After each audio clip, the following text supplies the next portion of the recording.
Hi, my name is April Christofferson, and I'm an occupational therapist with I Am Home. Today we're going to discuss a treatment for sensory processing disorder, or SPD, or sensory integrative disorder. Unfortunately, this disorder has an unknown cause, but if you suspect that you or your child might be suffering from sensory processing disorder, please consult with your healthcare provider, an occupational therapist, or behavior specialist such as a psychologist who can give you more information on treatment strategies. One of the things that we do know about sensory processing disorder is that many children who spent time in the NICU because they were premature, or who suffer from Asperger's or autism, or ADHD, or have behavior disorders, often also have sensory processing delays.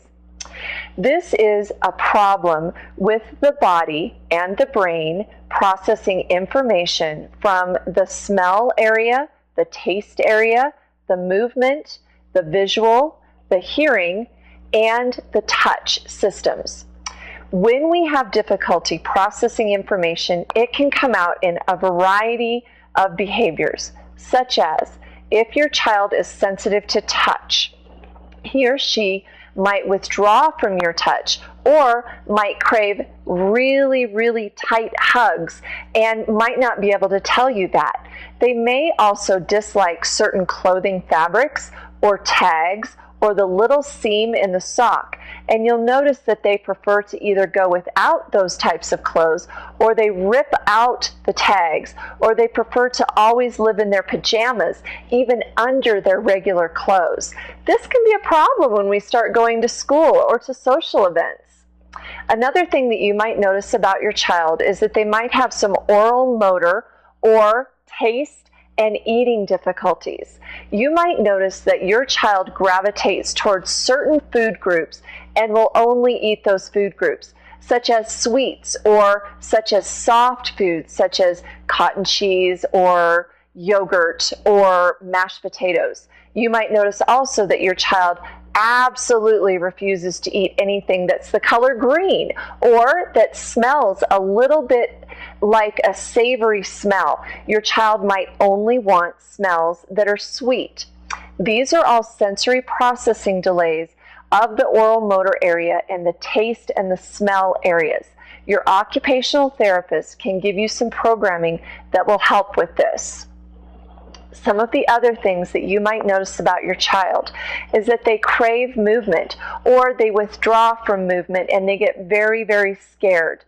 Even movement where if you or your spouse were to pick up your child and just bounce them a little bit, it might cause them to go into the fight or flight, and they might get very terrorized by that little bit of movement.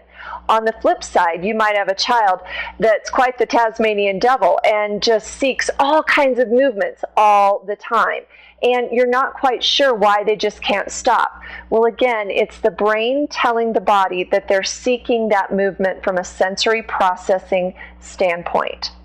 Your child might also be sound sensitive to things that are normal everyday sounds, such as the ice maker, the refrigerator motor going on, the lawnmower, the weed eater, fans, or the vacuum or hair dryers.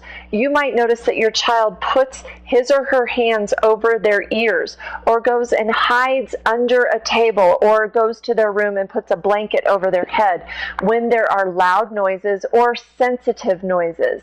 That would be an auditory area of the sensory processing disorder, and it may lead to a diagnosis of auditory processing disorder.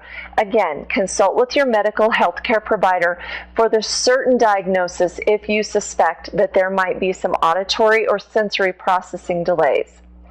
If you or your child is suffering from this, there is hope and help for you in the convenience of your own home with the I Am Home technology. This is cutting edge, and this is revolutionary treatments. It helps the brain with the processing. It helps with focus and coordination, self-regulation of these areas, and overall brain function. If you'd like to learn more about how I Am Home could be a treatment strategy for you or your child, please contact us at iamhome.com. www.ccdh.org.